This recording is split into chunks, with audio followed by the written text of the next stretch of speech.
নমস্কাৰ বন্ধু বান্ধৱীসকল, সপোন সাগৰলৈ স্বাগতম জনাইছো আপোনালোকক। আজি মই আপোনালোকৰ ওচৰত আলোচনা কৰিবলৈ ওলাইছো সপোনত যদি ভগৱান শিৱক দেখে বা শিৱ বাবাক যদি আপুনি কেনেবাকৈ দেখিছে, তেতিয়াহ'লে এইটো এটা অতি ভাল সপোন হয়। কাৰণ এনে সপোন বহুত কম ব্যক্তিয়েহে দেখে।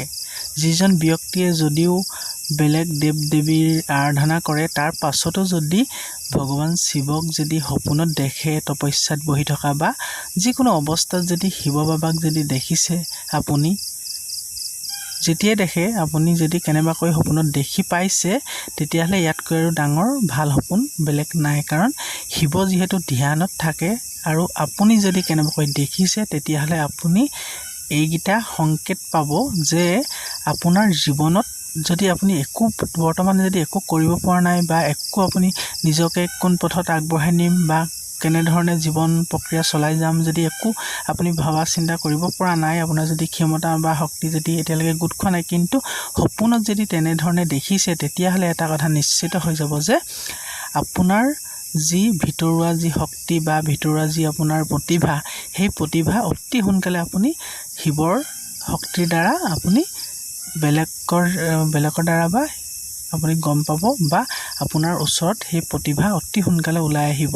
কাৰণ আপুনি যদিও একো কৰিব পৰা নাই বা আপোনাৰ যি কি টেলেণ্ট আছে আপুনি যদি ধৰিব পৰা নাই, যিহেতু শিৱ বাবাৰ যিহেতু আৰাধনা কৰে বা শিৱ বাবাই যিহেতু ধৰণে তপস্যা কৰে, সেয়েহে শিৱ তপস্যাত যদি কোনোবাই ভংগ কৰে, যদি শিৱ বাবাৰ খং উঠে, ঠিক তেনেধৰণে তপস্যাত বহি থকা যদি শিৱ বাবাক দেখিছে বা এনেও যদি শিৱ বাবাক দেখিছে আপুনি সপোনত, তেতিয়াহ'লে আপোনাৰ জীৱনটো উন্নতিৰ পথত এনেধৰণে যাব যে আপুনি নিজকে চিনি পাব, আপোনাৰ ভিতৰুৱা প্ৰতিভা আপুনি ওলাই আহিব অতি সোনকালে। আপুনি নিজেও গম পাব যে আপোনাৰ কি প্ৰতিভা লুকাই আছিলে।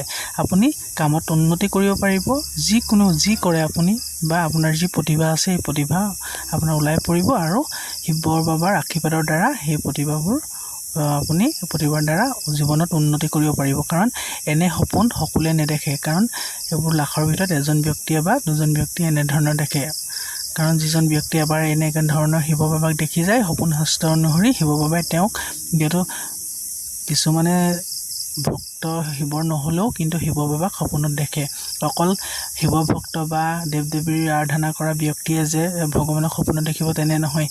কাৰণ ঈশ্বৰে সকলোকে সমানে মৰম কৰে বা সকলোৰে সমানে চায়। ঠিক তেনেধৰণে সপোনত সেইজন ব্যক্তিয়েহে দেখে, যিজন ব্যক্তি খুব সুচাৰুৰূপে নিজৰ জীৱন প্ৰক্ৰিয়া চলাই যাব বিচাৰে, কিন্তু তেওঁৰ ওচৰত শিৱ বাবাই তেওঁক এইটোৱে ক'ব বিচাৰিছে যে তোমাৰ বা আপোনাৰ যি প্ৰতিভা অতি সোনকালে ওলাই আহিব, যাৰ দ্বাৰা আপুনি নিজকে উন্নতি পথত আগবঢ়াব পাৰিব।